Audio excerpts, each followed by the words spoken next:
What's up, everybody? Welcome to Kind of Funny Games Daily for Monday, March 11th, 2024. That's right, 3/11 day. I'm one of your hosts, Greg Miller, alongside Forbes 30 Under 30, a.k.a. the second best baby blues in San Francisco, a.k.a. the New York Times quoted at Tim Geddes. Let Tim host. I feel like everything is right, Greg, when you are in a Ghostbusters outfit. I mean, honestly, I should wear it every day. You I was almost born to wear do. This stuff. The percentage of days I've seen you wear this, it's not insignificant. Thank you. You know? Thank you. Like a bomber jacket is to Tim Geddes what the Ghostbusters jumpsuit is to Greg Miller. Very excited to see, after Frozen Empire, the new ones I will make. Because they are rocking a black one now with the gear badge. Ooh. And I'm going to make them. Because I love my Ghostbuster 2 suit is my favorite suit. Yeah. However, you can't beat the originally iconic. You know what I mean? And I'm still, even though Ghostbuster Spirits Unleashed helped me, I'm still not at the point in my life where I feel like I can mix and match. Gotcha. I want my suit to be identifiable, blank, bam, Ghostbusters. And I know, I tell kids all the time when they talk about, I want to cosplay, but it doesn't matter. You're in the general vicinity of a Ghostbusters costume. People are stoked about it. But I think people are stoked about it. It's true. Always gets a big reaction at the parties or Halloween. That's true. That is or true. walking through the streets I think it's because of how decorated it is. Yeah. You know? There's a lot of accoutrements going on. Sure, yeah, lots of accessories. Toys, I'm excited to see the new accessories, what we're going to get out of this movie. You know what I mean? You're about to have a lot of new stuff. It's scary how much space it takes. You know? How much space all the stuff has? Yeah, you see my Ghostbuster closet. You have a Ghostbusters closet. That is not a lie, everybody. Huh? That's not a lie. Oh, no, I've shown it on Gregway before. Wild. I'm very proud of my Ghostbusters Absolutely closet. Wild. Right now, I got an ottoman shoved in the back of it, which I'm not stoked about. Kind of takes away from it. Can you get it, like, reupholstered with some Ghostbusters? Honestly, what it really needs to do is just, I need to just pitch it. You know what I mean? Jen holds out hope. First off, our 2-year-old's running the couch upstairs into the ground. Yeah. It's not like that couch is coming back from this. We always talk around, 7, maybe get a new one, right? When we're not so worried about him destroying it all the time. So it's 7, that's like prime wrestle time. That's when wrestling's fine, but right now it's he's eating a bagel on the couch and he just goes like this with his hands. You know what I mean? It's that kind of thing right there. You know what I mean? I'll never forget when we were in our little boy phase, which I guess was not out of, but when Cool Greg speared me through the armrest of the couch, and that thing just went. Oh, wow. It just ripped straight off of the couch. Yeah. It was not a good day at the Games house. Yeah, I bet you were not. I think that might have been the most trouble we've ever gotten. Wow, really? Oh, yeah. It was like, you guys, you crossed the line. You jumped to that of a spear through the couch, and what I jumped to is when I almost broke my ribs in Carson Pirie Scott at Stratford Square Mall in Bloomingdale, Illinois, because Poe was working at Carson Pirie Scott, right? What's it? It's a department store. It's Macy's. Okay. And I think it's out of business now, but it was a Chicagoland thing. Poe was working there at Stratford, and so he had to walk around in a tie and a shirt. So, of course, me and my idiot wrestling BYWF friends would show up, and we're getting pizza or watching a movie, and when we go in there, of course, we want to fuck with Poe and piss off Poe and get him in trouble. So we did, and I forget if Poe was going to get something or was finally done with us and was walking away. And there was this bed set up, right? Like a nice little bed. And I was like, I'm going to drop the picture perfect Mick Foley elbow on the end of this bed. Thinking, of course, is going to be like my bed at home. Not thinking that they might have a giant wooden bed frame. That's no. So I came in, went like this, and just full on. And it was that thing where I whatever Poe was doing, he came back and he's like, "Get the fuck out of the store." And I'm like, I can't move. I can't. I'm actually hurt now. There's a problem. I can't. There's a problem, everybody. You're the problem, Greg. We're no longer fucking with you. I'm in a lot of pain. I might have broken my ribs. I don't know what's up.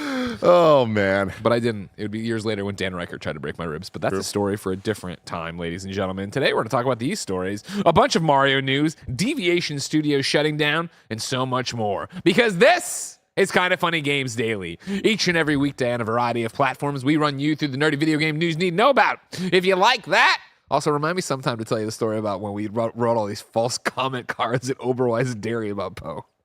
God, we're bad people. You know what I mean? Yeah, I do. God, we're bad people. This kid, Poe's just trying to make a buck, make a milkshake, and we're trying to ruin his life. Of course, if you like that, you can get the show live as we record it as a podcast, Twitch stream, YouTube stream. Of course, wherever you get it, thank you for your support. But if you really love what we do, why not support us with the Kind of Funny membership? Using your Kind of Funny membership, you'd get each and every episode of Games Daily ad-free. You'd get all the other shows ad-free. You'd get the afternoon podcast live as we record them. And, of course, you'd get my daily vlog video. Gregway. Today, I'm hangry, but not anymore. Now you're in a time capsule. Now I'm feeling pretty good. You know what I mean? Wait, what? When I recorded in the car, I was having a bad day because I was so hungry. I get it. But then I just destroyed 3 of the sausage burritos from McDonald's. Okay. I'll tell you what. You know it better than me. Yeah. Kevin Coelho is an angel sent to our earth. You know what I mean? True. And he's been taking care of you your whole life. But when this man introduced me to these breakfast burritos, he changed my fucking life. Yeah. You know what I mean? And it's years, maybe a year ago now. Because I was an Egg McMuffin boy. You remember this? I don't know. Nah, not no more. I'm getting these breakfast burritos out. And then now they're on the dollar menus. I can get buy one, get one. You know what I mean? And I don't necessarily like the hash brown. You know what I mean? Depends on my mood. What? Also, I'm bringing a thermos of coffee to work nowadays, so I don't need the coffee. There's so I a was lot like, going you on, know what? I Greg. could save money by eating more burritos, and I did 3 of them, and it was great. Greg, if people didn't know what their favorite Ghostbusters outfit was, if they're like, oh, Greg's talking about the Ghostbusters 1 outfit, the Ghostbusters 2 outfit, like, I don't know the difference. Is there some way that they could find out? Of course, ladies and gentlemen, today we will be doing a watch along. And when I say we, I mean me. A watch along of all 3 Ghostbusters movies that are leading in to Ghostbusters Frozen Empire. That's right. Some of you put it together, and obviously I talked about it, but I'm going to New York on Wednesday to go to the Ghostbusters Frozen Empire red carpet premiere with the cast on Thursday. Don't get stoked. We'll see if I'm going to be like 100 yards away from them or not. We'll figure it out. I'm stoked. I think this is super cool for you. I'm excited to go to New York and do that. Don't get me wrong about that. It's going to be a rad thing. So, but of course, before I went to Frozen Empire, I wanted to watch all the Ghostbusters movies, and I wanted to watch them all with you. And so, yes, we were doing Ghostbusters 1, 2, and Afterlife today, starting at noon Pacific time after a sponsored stream on Twitch and YouTube. Of course, it'll be on YouTube later on demand and all that jazz. That's a lot of movie, man. It is. I'm very stoked about it. Yeah. You know what I mean? Yeah. It's so weird to me because you're not a movie guy, but if it's Ghostbusters, you're just like, yeah, 3 of them back to back. Well, again, this is building to something. Yeah. I don't want to be in Frozen Empire and be caught off guard. Of course. And miss an Easter egg. Exactly. You know what I mean? I don't want to see there, like, you know me. Yeah, I know them all, but I want to make sure it's all to be fresh. extra sure, yeah. You know, I'm also doing like a thing there. A very, a special little thing while I'm over there. Let me do one thing. Okay. Greg's doing a thing, everybody. Hold on, no, Strap it's not in. the bad Prepare thing. yourselves. It's not the bad thing. I want to make sure I get, because there's Twitter and there's Instagram and there's something else. Hold on. So, like, I'm not only, using this New York trip to go see Ghostbusters, Frozen Empire with the cast. Everyone's stoked about that. Right? Uh-huh. You stoked about that? I am you're not stoked about that. Not only am I doing that, I'm also, of course, torturing my wife. And so, of course, what I said is anytime we go somewhere, right? I'm like, you know what? Let's try to make a date night out of it. You know what I mean? So it's New York. The premiere's on Thursday. We get there Wednesday. Let's do a date night on Wednesday, right? She's like, oh, that's great. I love you, mama. Where did I book her for dinner? Tavern on the Green. Why is that a big deal? They're across the street from the firehouse.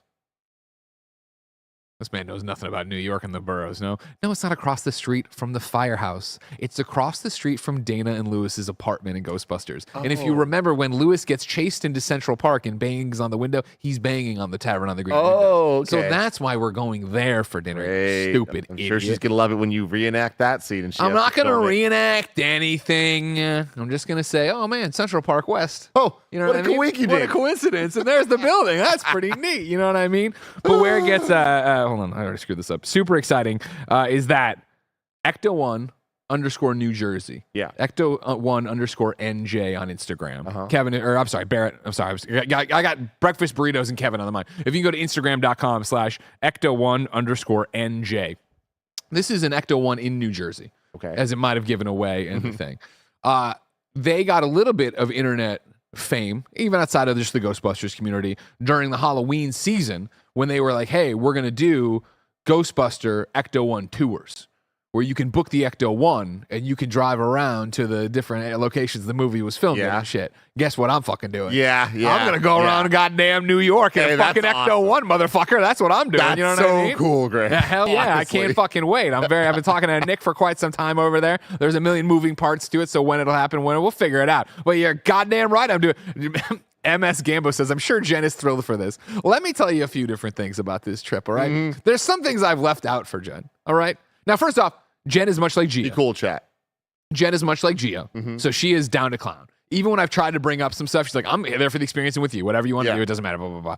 So, but like one of my first conversations with Nick, the man who runs Ecto1 _ NJ, right, and doing all this stuff or whatever, he was like, blah, blah, blah. He's like, yeah, it'll be great. Yeah, he's like, be sure you give yourself enough time between the Ecto ride and the premiere, because you're going to smell like a carburetor. Like, it's a 1959 Cadillac. Like, it's an old-ass car. It's going to smell like exhaust. You're going to smell like exhaust. I'm like, no problem. And then the other thing is, the Ecto 1, obviously, as you imagine, probably pretty in demand during this time. We've had to move our times around a bunch. It looks like it might be incredibly early on Thursday that I go out there. So when I told Jen, her first thing wasn't anger. She says, can we go to bed when we get back? I'm like, yes, we can. Yeah, that's all you need. You guys are going to have a blast. I'm excited for you. And I'm excited for you to hang out today with everybody on Twitch and YouTube. That's right. It'll be Amazon Watch Parties is how we'll be doing it. So if you're watching live, you can join off of that. But of course, we'll be telling you the time code throughout all 3 films as we go. And of course, I know I'm speaking to a cultured bunch here at Kind of Funny. Yeah. But just to reiterate, remember, we're not leaving 2016 Ghostbusters out because, oh man, women, first, that's a fucking horrible take. And I never was a part of that, even though I don't like 2016 Ghostbusters. But we're doing it, of course, because these 3 ones go into Frozen Empire. A lot of hullabaloo, and I say a few people bent out of shape in my comments. And I'm like, but I wouldn't watch 2016 because it doesn't involve this universe. I need to know everything about Phoebe Spangler, past, present, future. Yeah, I get it, dude. The ghost of Phoebe's past. More housekeeping for you, of course, ladies and gentlemen. There's a new Game Showdown live right now. It's a video game spelling bee. It's not worth watching. YouTube.com/. Don't even put it up. Don't even put it up. Well, you obscure my score, so I'll take that. YouTube.com/kindoffunny. And podcast services around the globe. The hardest episode yet for me. On top of that, Kung Fu Panda 4 in review is up on YouTube.com/kindoffunny. And of course, the in review podcast feeds. I'm streaming Ghostbuster movies all day. And of course, Friday is the big day, ladies and gentlemen. The Mix and Kind of Funny have teamed up for the Spring Game Showcase. We will have 60 indie games strut their stuff Friday at 10 a.m. Pacific. That's the usual Kind of Funny Games daily time.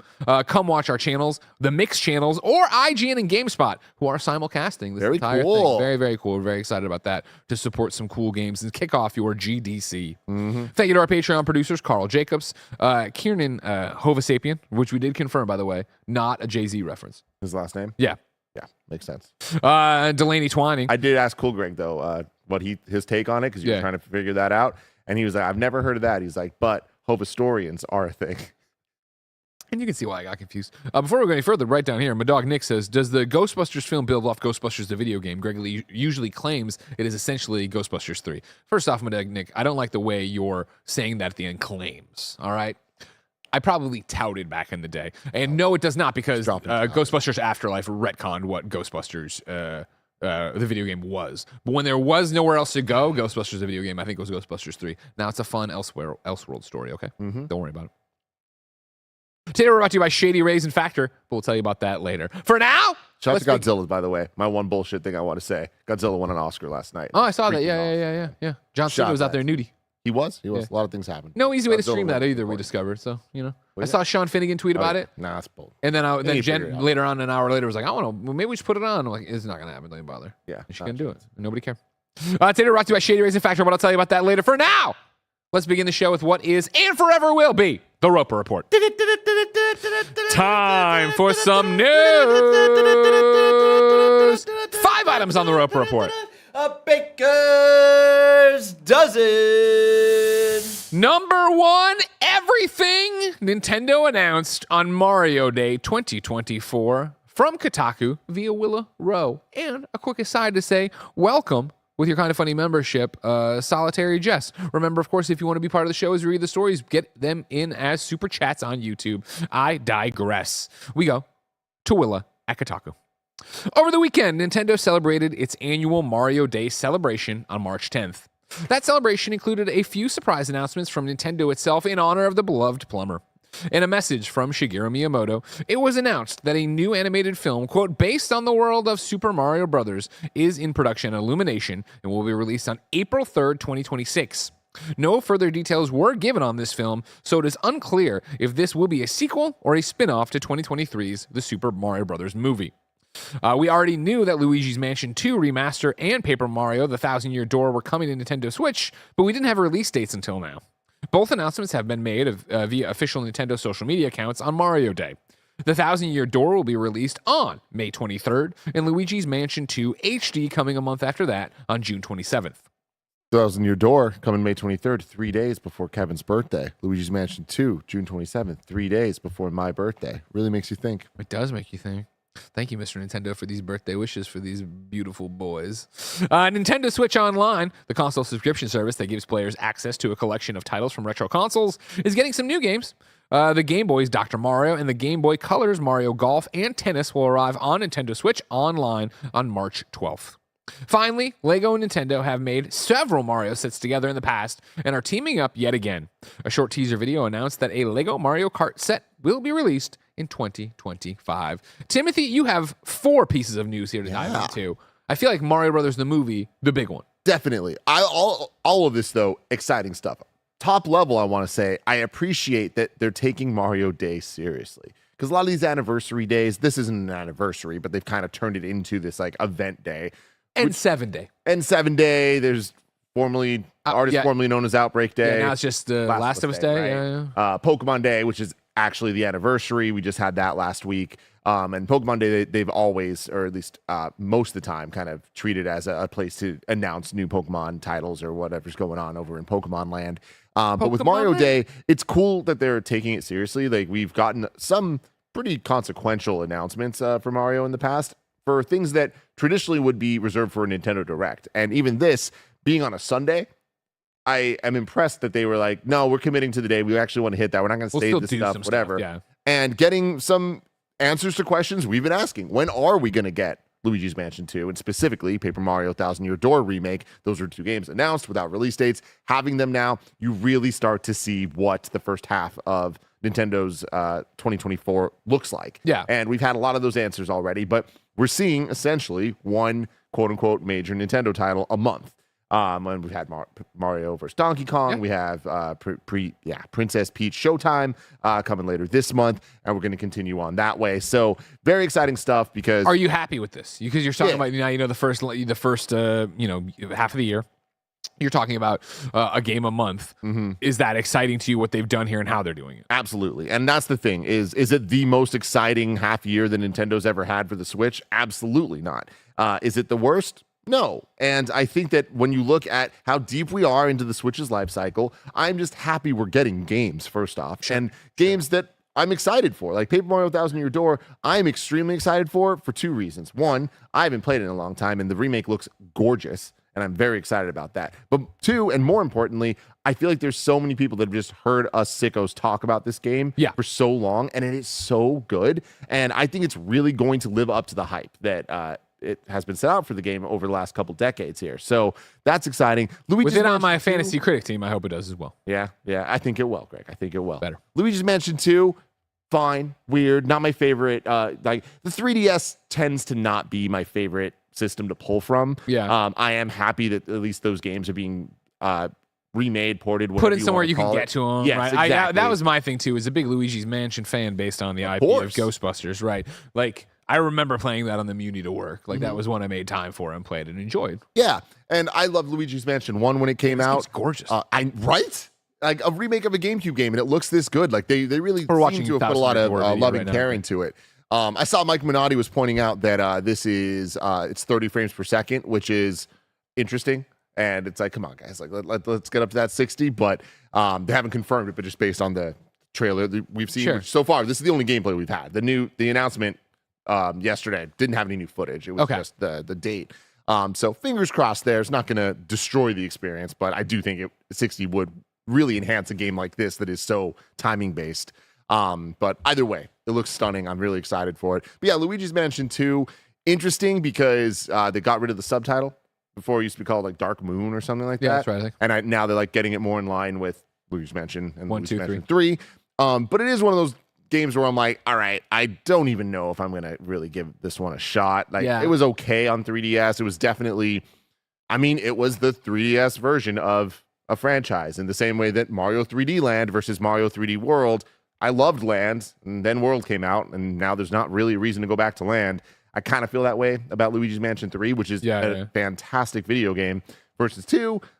I don't really. This just kind of just seems like something to put out. But hey, I'm happy they're at least putting something out. But when you look at the latter half of the year, right? It's like what's going on, right? Sure. We now know probably that Switch 2 is now next year, which really kind of paints Nintendo's fall in a different way, which would have been the most exciting thing ever. Now it's a completely blank canvas. So what is going to fill the gaps? Do you think is the answer nothing? Because I feel like the answer would be nothing. I don't think it's nothing. Okay. I think that Nintendo likes money enough that Sure. the answer is not nothing. And if they're putting out all of these games now, Yeah. like there's going to be some more things like that. They still have games to port. Obviously, we've talked about it a million times. Wind Waker and Twilight Princess. I firmly believe we're going to see those games on the Switch, and they perfectly sound like games to be released during that time frame. Metroid Prime 4 is still the big question mark. I, for some reason, really, me and Bless have been talking about this a lot on Games Daily, but like, I think that with where we're at now, it's going to come out on Switch. I think it'll be this year. I'm not confident 100% in that, but like my gut tells me that's what's going to happen. And that's exciting. I feel like that's a decent year for Nintendo overall. Sure. When you look at the Switch Online news here, like we're talking about some of the best Game Boy games ever. Mario Golf is an amazing RPG. Mario Tennis, super great as well. Dr. Mario, whatever. Like I can't believe it's not already there. But that's Yeah, just stuff. classics. But yeah, that's on the game front. So then think doubling pretty cool. back to the movie. Yeah. Right, the thing, it's Miyamoto says it's a new animated film, quote, based on the world of Super Mario Brothers, end quote, in production April 3rd, 2026. No further details given of the film on the film, so it's still unclear if it's a sequel or a spin-off. It's got to be a sequel, right? I mean, I don't know that clarification actually matters. Like, I think it's a sequel. It will be a sequel in the... It's Chris Pratt being Mario. Yes. That's but what I like, mean. Yeah, will it be a more Donkey Kong focused thing? Perhaps. You know what I mean? Will Sure. Super Mario be in the title? Definitely. But I don't know that it's going to be Super Mario the movie 2. It might be, but it probably will be. But I don't know. The spin-off thing to me just gets a little messy because we're talking about the world of Mario. So it's like we already know Yoshi's being teased, right? Yep. Because at the end of the first movie. So I don't know. Is it just called Mario Yoshi's Island? That would surprise me, but Yeah, I don't think they're going to get in the way of that, right? They know Yeah. they got money. They got money in that title. I don't know. The brand. Yeah. I think you still keep Super Mario Brothers in the front. Maybe Yeah. it's a colon. Yeah. Super Mario Brothers colon Sonic at the Olympics. You know what I mean? But I'm really excited for it. Like, I'm happy. Like, I know that we all expected that this movie was going to happen. It's nice to know that there's a date that they're working towards, and it's not that far off, 2026. Which makes Scary to say. you're really going to hit it. You're really going to hit it. Yeah, I think so. You don't think so? These are movies. Hey, man, remember when I think I was already supposed to have seen Spider-Verse 2 by now. I'm just saying. No, but that's different, though. That was like... That was a lofty thing for them to even announce when they did. This sounds like... Same. This seems Same. like in line with how these animated movies tend to release. I hope especially so. from Illumination. So I have faith in it. I think that they'll hit it. And if there is a delay, I don't think it'll be substantial. I think it'll be that year. I think it'll be within months of what they're talking about here. Okay.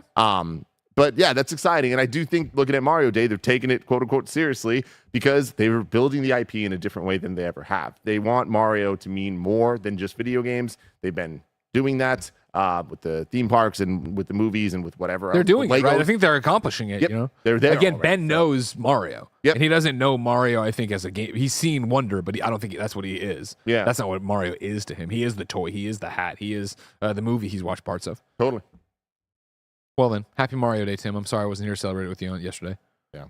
But from good news to bad news. Number 2 on the Roper Report, Deviation Games is shut down. This is Adam Bankhurst at IGN.com. Deviation Games, the studio formed by Call of Duty's zombie mode creator Jason Blundell and Treyarch veteran Dave Anthony, has shut down before it could ship out the game it was developing in partnership with PlayStation. This sad news was shared on LinkedIn by Deviation Games Chief HR and Operations Officer Christy Stoll, who also said the team would be holding a networking event to help those impacted by the studio's closure. Quote, "It is with a heavy heart that we announce the closure of Deviation Games," Stoll wrote. "I want to express my deepest gratitude to our entire team. Thank you for all of your hard work, dedication, and contributions to Deviation. I'm incredibly grateful for the opportunity to have worked with each and every one of you. To the entire video game industry, we will be hosting a networking event, and we would love for any/all companies/studios hiring to participate. Please do reach out to me directly if you are interested in attending. To all the Deviators out there, we will always cherish the memories we made together. Thank you for being a part of our journey. Go get them." Continues, man. Super sad, super shitty state of the industry. 100%, Timothy. 100%, right? Of like, yeah, I mean, how much more can you talk? I guess, obviously, hearts, minds, everything else go out to these people. I hope everybody lands on their feet, et cetera, and so on, and I know I rushed through that part because we've said this part so many times. But I feel like in general, as we just keep talking about what a fucking shit year it's been for layoffs, you're going to keep saying the same things. The wrinkle to this, I guess, that's not interesting sounds bad because it's fucking fascinating to see the video game industry eat itself alive and lay off all of its people who make its games. But again, another reverberation of PlayStation, right? You know, we came off that thing where they laid off a bunch of people, they closed stuff. Herman was like, there's, you know, not bad people, not bad games, but, you know, creative visions don't come together and yada, yada, yada. You look at this and say the same thing, and it's just like, how much worse in a PlayStation sense will the bloodletting get is what I wonder. And that is very scary because I think there's two fronts of PlayStation that we've been talking about a lot on this show, on PS I Love You, and in many other places, that we have the legacy of what PlayStation has created in the last generation or two with these AAA, like, dare I say, quadruple A, single-player cinematic narrative experiences that are bazillions of dollars to make and require such huge giant teams just to be able to release. And then there's the challenge of making the money back and then making enough money to make another one and keep going and keep everybody happy. And then there's this shift to a new strategy of these live service games, the multiplayer that we've heard them talk about so much, we've started to see seeds of, but now we've heard more canceled games from that plan than released games. Sure. And is that going to continue? And at what front, when we don't have any announced games on the former side of this, what is going to happen? You know, like, at what point is there just not games coming out for a year, 2 years, 3 years in the PlayStation ecosystem? I don't know. Yeah, no, that's a fascinating question, right? And especially when you talk about, like, this has to catch up. You know, the failing of The Last of Us multiplayer, closing a number of other things. And again, I don't think we're done. You know what I mean? I look at people, and this is from the outside looking in. I look at Media Molecule, I look at, you know, Haven, I look at all these different things, and it's like, what's going to happen there when they? Because I don't think the fascinating idea here, right? And we've talked about this a million times, but to reiterate, right? These big companies don't want a little profit; they want a lot of profit. They want big profit margins. They want all this stuff. So to sit here at the end of Q1 and be like, "Cool, yo, this shit sucks and it isn't working right." We're going to get rid of people and we're going to close all these things, blah, blah. I don't think next quarter there's not like a Last of Us coming out in the next 3 months. There's not a God of War coming out in the next 3 months. So when you get to that next quarter and it still is, we are still not making enough money. Like, is anybody there going to be like, well, let's hold on. We have this coming, that coming, this coming. This is a bump in the road. Or is it going to be, well, what the fuck is Media Molecule doing? What are you, blah, blah, what are you, blah, blah, and start doing that kind of thing. There's the Twisted Metal game, right? What was that? Fire Sprite? Yeah. You know, like people who made Horizon Call of the Mountain. Yeah, like there's just so many of these projects that we have heard rumors about for so long, and now they're just gone. Now they're like, some of them canceled before formally canceled before they're even formally announced. Yeah. And when you think back the last couple of years to those similar types of rumors, we've seen a lot of those games come out. Like even things like Last of Us Remastered, Last of Us Part 2, all that stuff. Like, sure, we saw those games come out, and it's like, we're not hearing rumors right now, Greg. We're not even hearing. Yeah, no, you're seeing real things. We're not. There's nothing being like. We don't know what is happening just on any front when it comes to PlayStation Studios games, and like that is very scary when we're hearing news like this every other day. Well, if you said something interesting that we kind of sailed past, but coming back to it, right, is the idea that you said AAA, right? You're talking about like PlayStation being known for big AAA stuff, trying to make more of those. It's interesting. I want to continue from Adam's article over on IGN, right? Just a little bit of information about Deviation Games, right? Deviation was revealed in June 2021, and Blundell and Anthony stated they were working on a new IP that was very early in development. We still have yet to learn what the IP was, but Blundell did share a few words about their dreams of the project back in 2021. Quote, "We're drawing on what we've learned over our collective decades making games, but we're also out to make something fresh and brimming with innovation like you've never experienced before," Blundell, I'm going to say the name 500 times differently. Blundell wrote, quote, "We're not afraid to say that our ambitions are super high. We're setting out to make a huge, content-rich game with a focus on a lot of action and a lot of energy. But let's leave it at that for now, and hopefully it won't be long before we can share more," end quote. This doubles back to what I'm always talking about when we have these conversations. And you look at Deviation, when you look at Ascension, right, just north of us, the folks who put out Immortals of Avium, right, and what they went through. Like, and I even tossed it in a very similar setting to Deviation. That's No Moon Studio of like, hey, it's this traditional, we're popping off, we're all these former AAA devs from Call of Duty and this and Destiny and yada yada. We're coming here to do what we do best and make these huge games. And it's always such a fuck, Callisto Protocol. Fuck. Yep. You know what I mean? Of just like everyone, I think, wants to jump way too quickly in their own timeline. I feel all these studios that go off and start these things leave with the ambitions and the knowledge they had at a AAA studio with a whole bunch of money and a whole bunch of time and a big publisher and yada, yada, yada. Come to these smaller things and expect to have that same grace period coming from a Call of Duty or something like that, right? And you just don't get that when you're independent. I think they really, if anybody's listening and actually listens to me and you're getting ready to leave your job and start a thing, in a video game developer, start with a small project, something you can get out in 2 years. Do that. Show your talent. Leave the audience wanting more. Give them the 5 to 6 hour experience for $20. That's going to be a PlayStation Plus game as well. So that they go, holy shit, like they've still got it. I want that thing. I'll toss it out there, but I think even with the audience, it would be kind of polarizing. But like, not everybody's going to be Kojima and Death Stranding, right? And even Death Stranding wasn't this is it. Everybody wanted this after Metal Gear. This is what we wanted from Kojima, yada, yada, yada.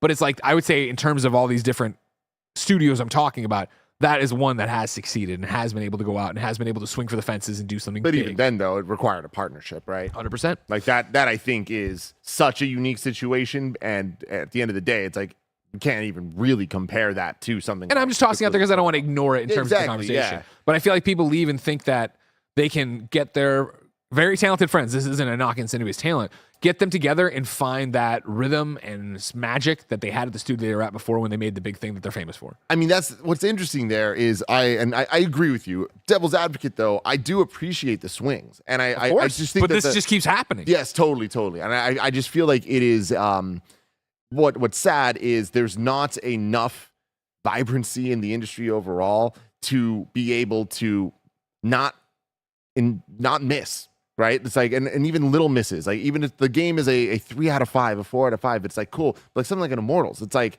they really tried to do something. Like they tried to put out a new IP that was on the scale of something that is very, very impressive. And sure, it didn't entirely hit, but it sucks that like it didn't entirely hit means they're done. You know? Well, they're still around. Yeah, but I mean, they've lost a lot of people. Yeah, they had to lay off people. Exactly. Like that's make sure we're clear. Just making sure we're clear. Yes. But like, to me, that means done though. It's like you can't. When something doesn't work and then you take things away from it, it's not going to work the next time. Yes, 100%. So, and that's the thing too. Like, so to back to my point, right? Like if you're going to pair, let's keep looking at Ascendant Studios, Immortals of Avium, right? You pare down that group, and then they get to work on their next project.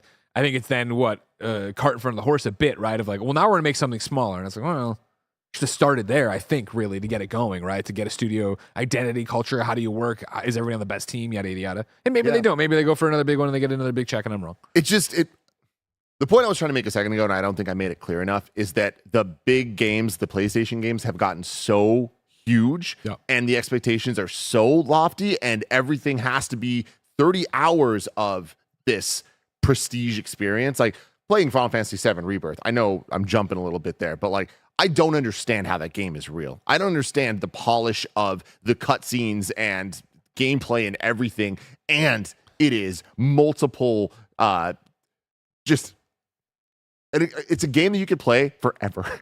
Yeah. Like, it is so long. It is hours and hours and hours of hours. Like, it's nuts, man. And I feel like the expectations there, then when you jump down to something smaller, when it's not that, but it's still $70. It's not that, it's $70 and it's not as polished in this area or that area. It's like the gamers are going to be so upset that it's just not going to ever work. And I'm not blaming them, though. Yeah. Because I feel like that's the expectation set by the studios of this is what a $70 game can be.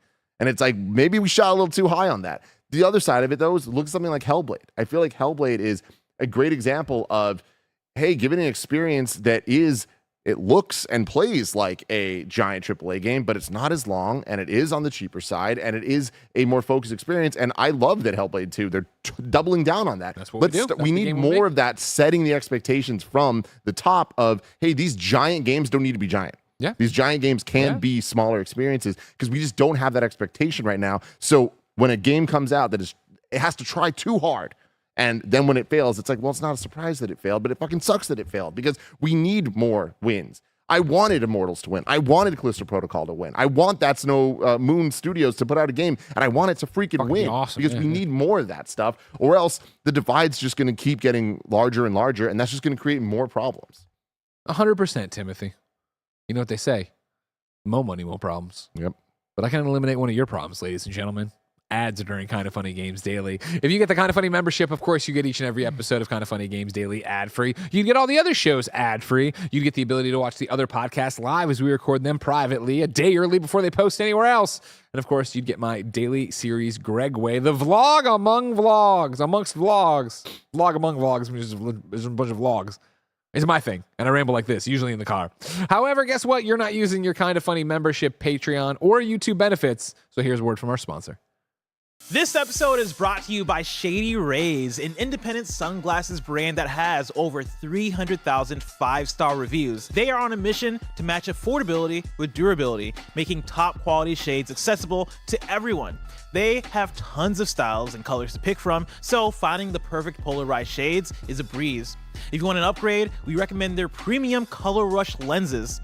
Crafted with rare earth materials, these lenses bring high impact color to life, elevating reds, blues, and greens. Here at Kinda Funny, we all love wearing our Shady Rays, whether it is Tim looking dope doing his Pokemon Go walks, Snow Mike rocking the snow goggles, or Joey just looking fantastic in her tangle-free shades. If your shades go MIA or take a hit, don't sweat it, they've got lost and broken protection, so you're covered from day one. And if you don't love your shades, exchange them or return them for free within 30 days. Exclusively for y'all, Shady Rays is giving out their best deal of the season. Head to shadyrays.com and use code KF20 for $20 off each pair of polarized sunglasses. Try for yourself shades rated 5 stars by over 300,000 people. Again, that is shadyrays.com and use code KF20 for $20 off polarized sunglasses.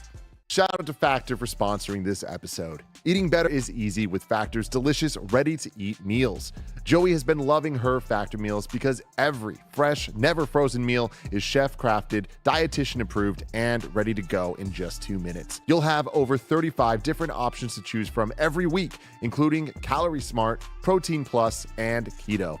Also, there are more than 60 add-ons to help you stay fueled up and feeling good all day long. Factor meals are ready to heat and eat, so there's no prepping, cooking, or cleanup needed. And Factor is flexible for your schedule. Get as much or as little as you need by choosing your meals every week. We've done the math. Factor is less expensive than takeout, and every meal is dietitian approved to be nutritious and delicious. A ton of us here at Kinda Funny have been so thankful for Factor since we've been in the new studio, and you can too. Head to factormeals.com/kindafunny50 and use code kindafunny50 to get 50% off. That's code kindafunny50 at factormeals.com/kindafunny50 to get 50% off. Number 3 on the Roper Report, Xbox's Sea of Thieves has topped the PlayStation 5 digital pre-order charts. This is Chris Scullion at VGC. Sea of Thieves is currently the top of the pre-order charts on numerous PlayStation 5 digital storefronts, as initially noted on X, Twitter. All right, I'm not giving up. Yeah. It's only a matter of time before it goes bankrupt or he sells it again and it'll just be Twitter again. I'm saying I'm future-proofing. Yeah, I appreciate that. Noted on Twitter by games industry data reporter Benji Sales, the premium edition of the game currently has the #1 slot on the PS5 console's pre-orders page in the US, when sorted by best-selling. The standard edition is also in the top 10, sitting in 5th. This means the game is currently being pre-ordered more times in the US than MLB The Show 2024.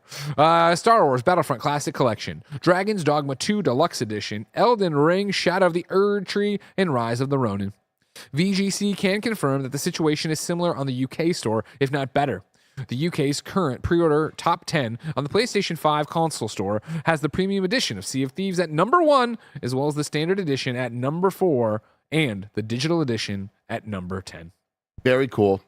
You know, I think this is an example of the last story we were just talking about. Games need to find new ways to make money, and the audiences need more games to be able to play. Again, now going back even to the first story, Nintendo having a game coming out every month. That is very exciting news as a lifelong Nintendo fan that has had many years of no games coming out. Or if there is, it's one game coming out in May, and then there's nothing before that or after that, and it's a game I'm not even that interested in.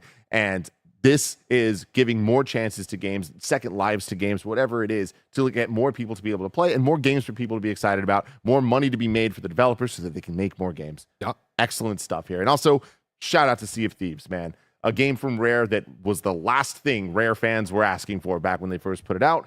And slowly but surely, it has built a dedicated fan base that is now only going to grow, like potentially double in the next year or two. And they have so much polished game to play for the last couple of years that they're going to be able to enjoy. There will be support going forward.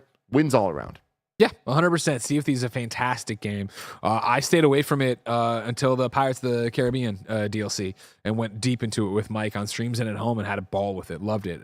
It dropping on PlayStation, I imagine I'll kick the tires and see what's up and jump back in. But yeah, I love Sea of Thieves, and I think it's great. The question over here that I like is Sam B on YouTube. I wonder what the console warriors think about this.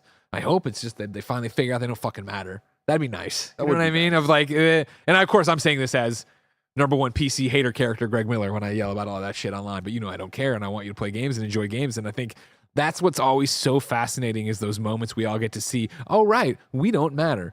And I don't mean it in a negative way as much as it sounds like it, but it is that idea of like the amount of us video game fans that listen to podcasts and read IGN and get in the weeds on this Todd Howard interview or podcast or what, you know what I mean? Like enthusiasts. We are so small. We are such a sliver of the video game playing population that when you get outside of it, you find out that, oh yeah, no, the people who are pre-ordering this probably don't even know that it's an Xbox published game. And if they do, they don't care. They definitely probably don't think it's cool the way we think it's like fucking we think it's crazy. We think it's fucking crazy. Really and you think Poe cares if he's downloading really Sea of Thieves? He doesn't give a shit about it. He's just over there doing it and stuff. Yeah, and I saw this. I wish I had slacked myself this to remember the actual numbers, but I saw tweets this weekend about the Ori franchise selling over 10 million copies and it being some anniversary of Ori. Yeah. And I think it was the director of the game saying that with that number, that probably makes it the highest selling Metroidvania franchise ever. Wow. And like that's so cool and impressive. And I love those games so dearly. They're so great. I really would love to get a third one day. But even if we don't, I'm so happy that these two exist. And more than that, I'm so happy that they exist on every single console. Like it's so cool that they're just out there on the Switch. They're on PlayStation. Like are they on PlayStation? No, they're not. Or okay. My bad. I was gonna let you cook. It's on Nintendo there, and like and it should be on PlayStation. Guess what? The sales it will be soon enough. I hope so. I mean, at this, who knows with that stuff? But I appreciate that Microsoft and I know Ori wasn't a first party studio thing, but both Cuphead and Ori felt like they were. They were presented that way. In the Xbox showcases, and the Xbox Game Studios logo, if I remember correctly, does play before it, right? Like it is one of those like partnership type deals, second party, whatever, like however you want to frame it, right? But then those games came to other consoles and gave them second life, and Cuphead eventually did come to PS4 as well. I just think that it's like, yeah, that's such a major win, and Hi-Fi Rush now, it's like, let's keep this trend going for games that can really, really, really be serviced by that. 100%. Blessing Adeoye, a YouTube chatter for the first time, and I believe a 10-year-old boy, says would love to see Helldivers 2 come to other platforms. Perfect Shit example. like this is dope. Blessing, you're just a child. Don't curse like that, please. But yeah, no, 100%. I love Helldivers 2. I'm having a great time with Helldivers 2. It's doing live service well in different ways, and I'd love to see it come to Xbox and expand for people. Does it happen? Oh, come to Xbox? 100%. 100%. Oh, yeah. No doubt. Helldivers 2, 100% coming to Xbox. 100%. Wow. Why wouldn't you? Why wouldn't it? I mean, just because of these weird ass things. Like, just PlayStation hasn't really done this. MLB The Show is the one. They do it with their old games. You know what I mean? And granted, this is a live service, so there'd be updates and yada yada. But this goes back to the age we live in, which is exactly what you've seen with PlayStation bringing God of War, the Uncharted collection, yada yada. Exactly what you see right now with Hi-Fi Rush coming over, with Sea of Thieves coming over. And literally, there's only so much juice you can get out of the orange. And when you get to that point where it's like, cool, we have sold as many Helldivers 2, Ori, Hi-Fi Rush, et cetera, as we can on the platforms that's available. That's when you go, okay, cool, let's flip it. I mean, I love that. And the easiest way to do it, and I don't know if this is when it would happen, but let's just say it is when that first expansion drops or the second expansion drops, like the first, big, not just little stuff, big stuff, like new planets, new enemies, yada yada yada, and you're selling, or as they've said, it's all going to be free. When that drops and there isn't as big of a spike, or when you see it going down, like whatever, like that's when you say, okay, cool, and it's coming to Xbox as well, because then you get the spike of new people coming in there, other PlayStation people returning. They want to do that. They're buying the war bonds. They're doing the thing. Da, da, da, da, da, da. I love where you're at with this. I think your confidence surprises me, because I think that it is likely only because I think it's going to be a necessity sooner than later for PlayStation to be able to make money from games. But you say older games, like what is there any example of it coming to Xbox? No, I'm talking about the PC jumps. I've been talking about PC. The PC Oh, jumps. gotcha. Yeah. Okay. And so I think that now that that's open that way, and I think that you know, for many people was a crazy forbidden door moment. And it's like, okay, no, PlayStation did that. Now you're seeing this, and again, like, let's go back to what we have just talked about 2 stories before. Deviation Studios, not owned by PlayStation, but in partnership with PlayStation, closing, which then led to us talking about the layoffs and closures at PlayStation, right? Like, PlayStation needs as much juice out of the oranges as they can fucking get. And again, as we talk about the fact, no Last of Us, no this, no that. The next big AAA launch is April 2025, right? Okay, cool. Then you are going to continue every financial quarter, the messaging is going to be, all right, well, we're doing well, but it's lower than it was last year. Year over year, it's a loss. Year over year, it's a loss. People are going to want change. They're going to want money. They're going to want this thing, and that's what you do. Does Death Stranding come to Xbox? Yeah. You're talking about one? Mm-hmm. Yeah. Is it not already there? No, right? Is it? I remember, maybe I'm thinking about a rumor when it was... It is. Yeah, okay, cool. Yeah, so I was right about that one. Yeah. There you go. I mean, well, that's an example. That is an example then. Yeah. So okay. Yeah. So yeah, Helldivers is a foregone conclusion. It will be there for me. Lock, take it to the bank, and I think it will be fucking huge when they do it, because I think it will be I don't even know. It's kind of hard because everybody's so into Helldivers right now. Stranding's on Xbox. But the excitement's tapered It's off. not. People are saying in the chat that it was on PC I remember Game this. Pass. We got tripped up on this. It's the PC version. You're right. You're right. Oh. Yeah. That's what tripped us up. God, you could buy Death Stranding on Xbox.com. What a fucking world we live in. And that's, again, like, right? Okay, Another one I think will go. Because again, that it would works make- so well of like, cool, We're making a Death movie. Stranding's Death here. Stranding 2 on the beach. Why don't you come buy a PlayStation 5 to play Death Stranding 2 right now, right? That's the whole hook and line of this thing. And I think that's just across the board. And especially even if it sounds preposterous and crazy right now, look at the bloodbath our industry is. Totally. Everyone's going to have to get fucking wise real quick that they need to make as much money as possible to survive for as long as possible. They're going to have to as soon as possible. But how soon is that? Like, I think it's really soon. Yeah. I think it's really soon. Hope so. I think it's really soon. Hmm. We both drank our coffees at the same time. Great podcasting. Number 4 on the Roper Report, Activision QA workers vote to form largest U.S. video game worker union to date. This is Rebecca Valentine at IGN.com. A group of roughly 600 QA workers, that's quality assurance, at Activision under Microsoft have successfully voted to unionize with the Communications Workers of America, becoming Activision Quality Assurance United. Activision Quality Assurance United is the first to unionize at Activision since the company was acquired by Microsoft, and the largest video game worker union in the United States. It incorporates central QA workers at Activision offices in Texas, Minnesota, and California, and is distinct from other recent QA unions under Microsoft, such as ZeniMax QA Union and the groups at Raven Software and Blizzard Albany. The group has organized with the support of CWA Microsoft Neutrality Agreement signed in 2022, wherein Microsoft committed to taking, quote, a neutral approach toward unionizing and refraining from hindering union discussions at the company, as well as offering a streamlined process for choosing to join a union. This is notable, especially in light of the hurdles faced by Raven Software and Blizzard Albany in forming their unions prior to the acquisitions, as both groups accused Activision Blizzard of union-busting efforts. Quote, there was not one specific catalyst, but more so just recognizing as QA workers, we often have the lowest projections and lowest pay of any workers in the industry, even though our work requires expertise, skill, and is absolutely essential to the success of companies where we work, said Tom Shelley, technical requirements specialist at Activision and member of the newly formed AQAU. That's good. I like that. Great. The group, that's like when they say SHIELD. You know what I mean? Like, yeah. Got to do something other than we did SHIELD. Fuck you. The group expects to bargain with Microsoft over a new contract, particularly over asks such as better pay and benefits, more promotional opportunities, and a clear career development track. Currently, ZeniMax QA workers are bargaining over their first contract with the company, which thus far includes agreements on subjects such as subcontracting and artificial intelligence. Hell yeah. Go get them. This is great, especially coming from QA teams, which we've reported on. I mean, I know recently there's been so many layoff stories and there's been so much horror stories of shit we've had to talk about, but dating back even years prior to that, like we've talked a lot about how QA is so important, but always it gets the short end of the stick and always does not get enough resources and is honestly treated like they're not part of the team. So it's even great to see this happen on such a large scale, 600 people, Activision under Microsoft. It's like, these are big power moves and like there's shifts happening. 100%. Yeah, of course. Try to fix it from the inside because everything's going to hell.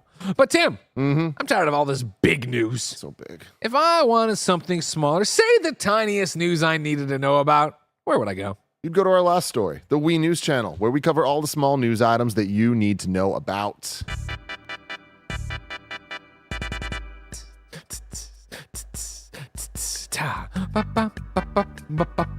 Number 5, the Wii News. Multiversus launches as a free-to-play title on May 28th on Xbox One, Xbox Series X, PlayStation 4, PlayStation 5, and of course, PC. Do you think that they'll say this is a This is second another beta? test. This is just another test. After a couple months. A Stellar Blade PS5 demo was published, then pulled from the PlayStation Store. Interesting. Here we go, ladies and gentlemen. I'm going to reinstall it as soon as I get back to my desk. Destiny 2 is crossing over with Ghostbusters on March 19th. Hell yeah. So what is happy the for you. fucking car? Barrett, I put it into KFGD. If you can throw up the image while we'll keep going. But like, I know my, what do they call it? The fucking, my scooter. I forget what they call them. I want to say Razor. That's not right though. That's a different thing. I know that. It's a ship. It is not the fucking ship. Are you fucking kidding me? You flying through space in the Ecto 1? Let's go. Oh my God. I looked at hilarious. that. I looked at it and I was like, there's no way that's the ship. That's the fucking ship? I'm fucking all in. Are you kidding me? What is that? Oh, Slimer's then my ghost. I see the ghost eye there. The Dink. Peter Dinklage. Great. Oh my God. And I know. Wow. I know. It's the fucking Nolan North. I know. But Alex J. Sandoval says the Ecto 1 is probably the ship. If that's the fucking ship, holy shit. And also, yeah, I saw somebody else complaining about it. Put the goddamn jumpsuit in. You know what I mean? Let me make Taylor Swift look like that. Come on. I love you. I'm so happy for you, Greg. What a time to be alive. What a time. You know what I mean? The Final Fantasy VII Rebirth Orchestra World Tour has been announced. Tickets on sale on March 15th. You stoked? What a time for me. Yeah, I know, right? Things Must are be just shabby. so good. Yeah. The one thing I'm not stoked, no San Francisco stop, which is weird. very inconvenient for me. There's Los Angeles is like, they always do that. And the timing, not great for me. Am I still going to try to make it work? I am. It's not looking good, Greg.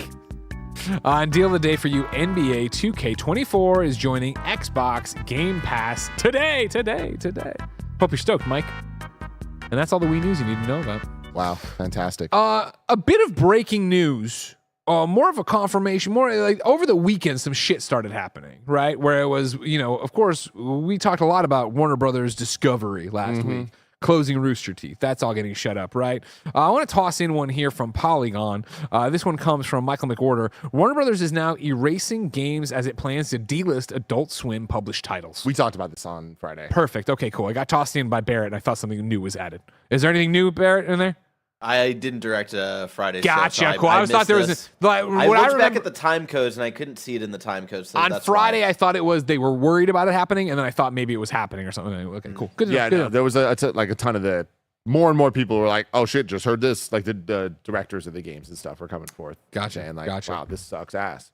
And a ton of games, man. Like ton of games that like you've heard of, some you haven't, but some that have like active communities. Like we were reading the story about one game has been there for like 10 years and it started as a Kickstarter game, and like people's like Kickstarter pledges got them into the game, and like their save files for like the last 10 years or whatever are just gonna go away. It's like this is Boo.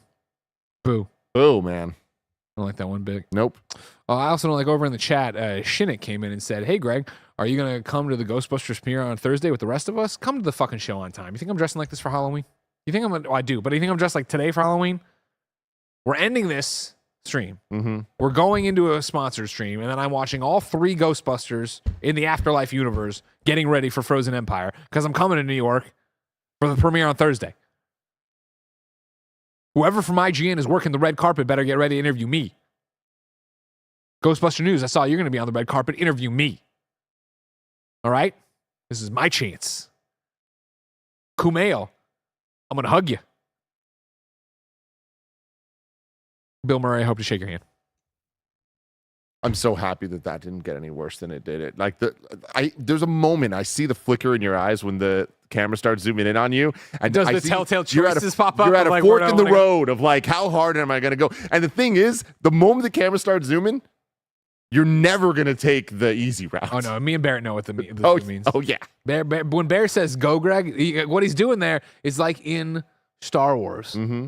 When they say we need more power and they push the little thing up in the ship, Yeah. the Millennium Falcon, I believe it's called. That's what Okay. he's doing when he pushes in on me. Yeah. What a That's reference. Barrett grabbing my stick shift. Barrett, don't sit there like this. Barrett grabs my stick shift and pushes it forward. That's me as the director telling Greg without telling him. Fucking go crazy. Yeah, Go. exactly. No, but I appreciate the restraint with that, you know? I don't want to screw it up. No, you know what I mean? exactly. Yeah. You can't take some things back, Greg. I'll just stop. Yeah. You're tossing me too I many meatballs. You're talking me too many meatballs. You know what I mean? Ladies and gentlemen, this has been Kind of Funny Games Daily for Monday, March 11th. We hope you've had a lot of fun with us. Remember, to get the most out of Kind of Funny, you should get a Kind of Funny membership. If you go and get that Kind of Funny membership, you'd get Kind of Funny Games Daily each and every weekday ad-free. You get all the other shows ad-free. You get the other podcasts live as you record them. And, of course, you'd get my daily vlog series, Greg Way. Of course, you get if you have no bucks tossed away, Twitch, YouTube, podcast services. Like, subscribe, share, rate, and review. It means a lot to us and finds us new Kind of Funny best friends and keeps our independent 11-person operation in San Francisco running. Like I said, sponsor stream after this if you're watching live. After that, I'm watching 3 Ghostbuster movies back to back to back, and you can watch along with me. Until next time, it's been our pleasure to serve you.